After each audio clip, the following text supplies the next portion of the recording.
ಎಲ್ರಿಗೂ ನಮಸ್ಕಾರ. ಇಂದದನ್ನು ಅಸ್ಟ್ರೋಕೇರ್ಗೆ ಸ್ವಾಗತ. ತಮ್ಮಲ್ಲಿ ಕೆಲವರು ಕಾಮೆಂಟ್ ಮಾಡಿ ಕೇಳಿದ್ರಿ, ಈ ಎಕ್ಸ್ಟೆಂಡೆಡ್ ಆದರೆ ಅಂದರೆ ತಗೊಂಡಿರೋ ಮನೆ ಆಗಲಿ ಅಥವಾ ಸೈಟ್ ಆಗಲಿ ಒಂದು ಭಾಗ ಬೆಳೆದಿದ್ದರೆ ಅಥವಾ ಒಂದು ಮೂಲೆ ಬೆಳೆದಿದ್ದರೆ ಆಗ ಏನು ಮಾಡಬೇಕು? ನಿಜ, ಒಂದು ಮೂಲೆ ಬೆಳೆದರೆ ಅದು ಖಂಡಿತ ಒಳ್ಳೆಯದಲ್ಲ. ಯಾಕೆ ಅಂತಂದರೆ ಅದು ಪಂಚತತ್ವಗಳಲ್ಲಿ ಅಸಮತೋಲನವನ್ನು ಉಂಟು ಮಾಡುತ್ತೆ. ಈ ಪಂಚತತ್ವಗಳು ಇಂಬ್ಯಾಲೆನ್ಸ್ ಆಗುತ್ತೆ. ಅದು ಸೌತ್ ವೆಸ್ಟ್ ಇರ್ಬೋದು ಅಥವಾ ನಾರ್ತ್ ವೆಸ್ಟ್ ಇರ್ಬೋದು, ಸೌತ್ ಈಸ್ಟ್ ಇರ್ಬೋದು ಅಥವಾ ನಾರ್ತ್ ಈಸ್ಟ್ ಇರ್ಬೋದು, ಅಥವಾ ಈಸ್ಟ್ ವೆಸ್ಟ್ ಸೌತ್ ನಾರ್ತ್ ಯಾವುದಾದ್ರೂ ಇರ್ಬೋದು. ಆ ಒಂದು ಭಾಗ ಬೆಳೆದಿದ್ದರೆ ಅದು ಅವರ ಒಂದು ರಿಲೇಷನ್ಶಿಪ್ ಇರ್ಬೋದು ಅಥವಾ ಹೆಲ್ತ್ ಮೇಲೆ ಇರ್ಬೋದು, ಅವರ ಕರಿಯರು, ಫೈನಾನ್ಸು ಅಥವಾ ಕೋರ್ಟ್ ಕೇಸ್ಗಳು, ಹೀಗೆ ನಾನಾ ರೀತಿಯ ಒಂದು ಸಮಸ್ಯೆಯನ್ನು ಅದು ಉಂಟು ಮಾಡುತ್ತೆ. ಅಂದರೆ ಆ ಸಮಸ್ಯೆ ಆ ಒಂದು ವಿಷಯವನ್ನು ಬಗೆಹರಿಸ್ಕೊಳ್ಳೋದು ವಿನಃ ಅದು ಹಾಗೇ ಮುಂದುವರಿತಾ ಹೋಗುತ್ತೆ.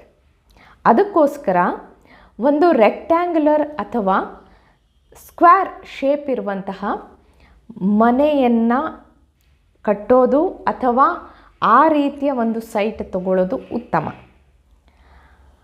ಅಲ್ಲದೆ ಹಾಗಾದರೆ ಈ ರೀತಿ ಅಸಮತೋಲನ ಉಂಟಾದಾಗ ಏನು ಮಾಡಬೇಕು?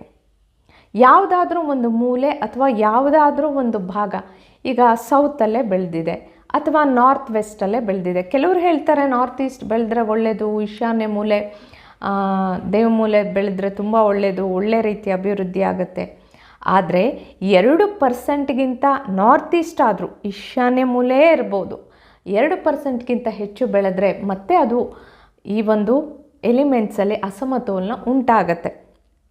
ಪಂಚತತ್ವಗಳಲ್ಲಿ ಅಸಮತೋಲನ ಉಂಟಾಯಿತು ಅಂದರೆ ಡೆಫಿನೆಟ್ಲಿ ಅಲ್ಲಿ ಸಮಸ್ಯೆ ಪ್ರಾರಂಭವಾಯಿತು ಅಂತಲೇ ಅರ್ಥ. ಈ ರೀತಿ ಬೆಳೆದಾಗ ಏನು ಮಾಡ್ಬೋದು? ಸರಿ, ಇನ್ನು ಸೈಟ್ ಇದೆ, ನಾವು ಮನೆ ಕಟ್ಟಿಲ್ಲ, ಅಂಥ ಸಂದರ್ಭದಲ್ಲಿ ಯಾವ ಭಾಗ ಬೆಳೆದಿದೆ ಅಲ್ಲಿ ಮೊದಲು ಮಾರ್ಕ್ ಮಾಡ್ಕೋಬೇಕು. ನಂತರ ಅಲ್ಲಿ ಗೋಡೆಯನ್ನು ಕಟ್ತಕ್ಕಂಥದ್ದು. ಆಗ ಆ ಭಾಗ ಏನಾಯಿತು? ಸಪ್ರೇಟ್ ಆಯಿತು. ಆದರೆ ಒಂದನ್ನು ನೆನ್ಪಿಟ್ಕೋಬೇಕು, ನಮ್ಮ ಮನೆಯಿಂದ ಏನು ಒಂದು ಬೆಳೆದಿದೆ ಆ ಭಾಗಕ್ಕೆ ಗೋಡೆ ಕಟ್ಟುವಾಗ ಅಲ್ಲಿ ಬಾಗಿಲು ಇಟ್ಕೋಬಾರ್ದು, ಹೋಗಿ ಬರೋಕ್ಕೆ ಚೆನ್ನಾಗಿರುತ್ತಲ್ಲ ಅಂತ. ಖಂಡಿತ ಇಲ್ಲ. ಅಂದರೆ ಆಗ ಆ ಭಾಗ ಬೇರೆ ಆಗಲ್ಲ. ಅದಕ್ಕೋಸ್ಕರ ಸಂಪೂರ್ಣ ಗೋಡೆಯೇ ಕಟ್ಟಬೇಕು. ಹೊರಗಿನಿಂದ ಬಾಗಿಲು ಇಟ್ಕೋಬೋದು, ಅಂದರೆ ಹೋಗೋದು, ಆ ಒಂದು ಜಾಗವನ್ನು ಕ್ಲೀನ್ ಮಾಡೋದು. ಕೆಲವರು ಕೇಳ್ಬೋದು, ಆ ಒಂದು ಭಾಗದಲ್ಲಿ ನಾವೇನಾದರೂ ಆ್ಯಕ್ಟಿವಿಟೀಸ್ ಮಾಡ್ಬೋದಾ ಅಥವಾ ಅಲ್ಲೇನಾದರೂ ಮಾಡ್ಬೋದು.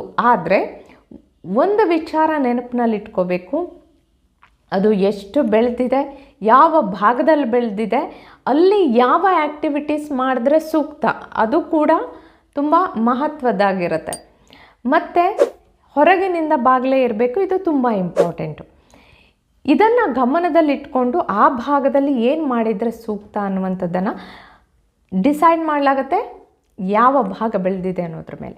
ಇನ್ನು ಕೆಲವರು ಕೇಳ್ಬೋದು, ಈಗ ನಾವು ಗೋಡೆ ಹಾಕಿದ್ವಿ, ಇನ್ನೇನಾದರೂ ರೆಮಿಡೀಸ್ ಇದೆಯಾ?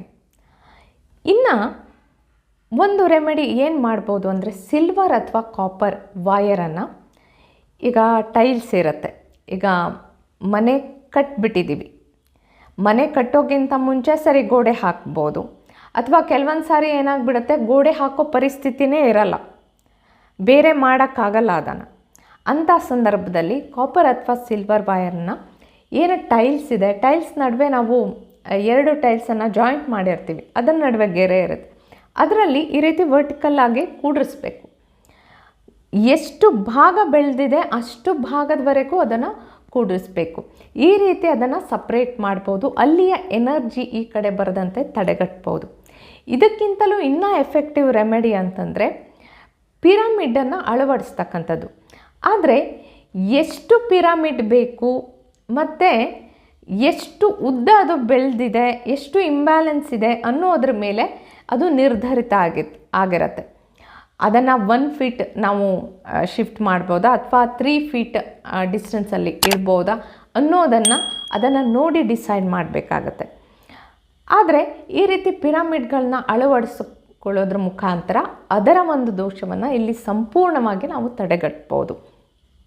ಈ ರೀತಿಯಾಗಿ ನಾವು ಭಾಗ ಬೆಳೆದಿದೆ ಅದನ್ನು ಹೇಗೆ ಮಾಡಬೇಕು ಅಥವಾ ತುಂಬ ಸಮಸ್ಯೆ ಇದ್ದಲ್ಲಿ ಅದನ್ನು ಆದಷ್ಟು ಬೇಗ ಸಪ್ರೇಟ್ ಮಾಡಿ ಅದನ್ನು ಮನೆಯ ಭಾಗದಿಂದ ಸಪ್ರೇಟ್ ಮಾಡಿ ಇಡುವಂಥದ್ದು ತುಂಬ ಒಳ್ಳೆಯದು.